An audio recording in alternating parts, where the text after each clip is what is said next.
When Iroquois Lighthouse was added to the National Register of Historic Places in 1975, the Bay Mills Brimley Historical Society, in cooperation with the Forest Service, installed the 1950s display to give a glimpse of what life was like while the lighthouse was active, with families in residence.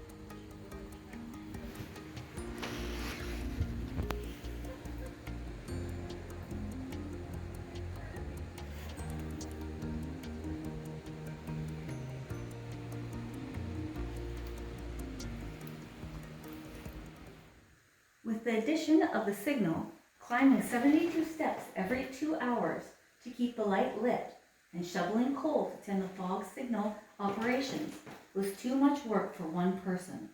So the lighthouse service employed an assistant keeper.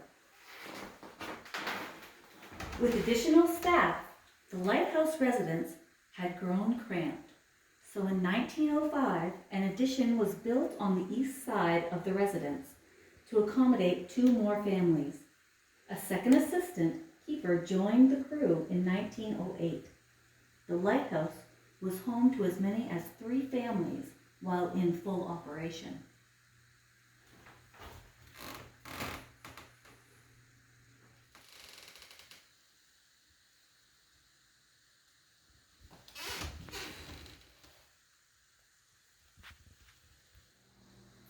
The eastern duplex was renovated into the museum, bookstore, and an administrative space. Not shown in this tour is the western residence, because it is currently used as a living space by the volunteer caretakers who live on site to maintain the grounds and facilities.